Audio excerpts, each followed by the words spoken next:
আছি কুমিল্লা জেলার বুড়িচং উপজেলার ইছাপুরা গ্রাম। এখান থেকে প্রায় ২.৫ কিলোমিটার দূরে হচ্ছে যে বুড়বুড়িয়া বাঁধ গুমতি নদী, সেটি হচ্ছে ভাঙন ধরেছে। সেটির পানি কিন্তু তলিয়ে গেছে এখানে, এবং এটি এখন পর্যন্ত এখানে সর্বোচ্চ একটি জায়গাতে আছি আমি। এখানে একটি ব্রিজের উপর আছি।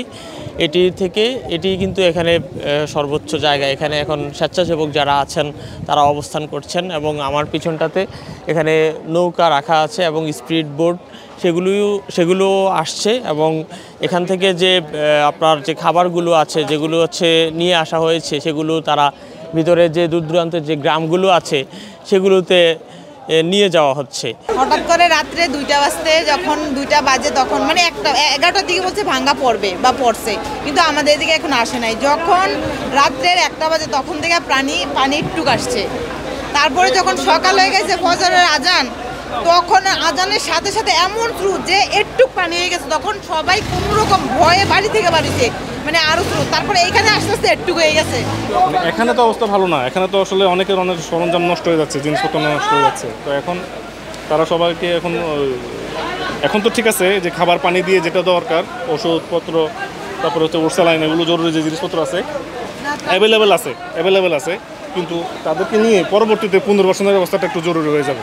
আমি আছি এখন কুমিল্লার ইছাপুরা, যেটি হচ্ছে কুমিল্লার বুড়িচং উপজেলার একটি গ্রাম।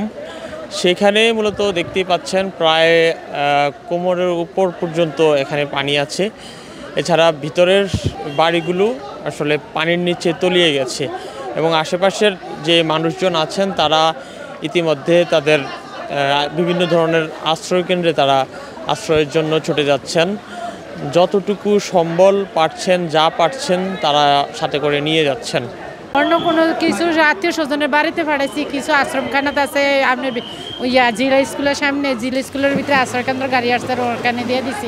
ওইখান থেকে আরও ঘরের মালামাল আসছিল, আসছে আসা দিয়ে ঘর পড়ে গেছে। 35 কিলোমিটার হেঁটে এত পরিমাণ জ্যাম যে আসা কোনোভাবে গাড়ি আগানোই সম্ভব না। দুই পাশে জ্যাম, মানে 4 লেনের রাস্তা 6 লেন করে ইউজ করতেছে। কি অবস্থা আপনাদের বাড়ির একটু বলেন তো? কিচ্ছু নাই।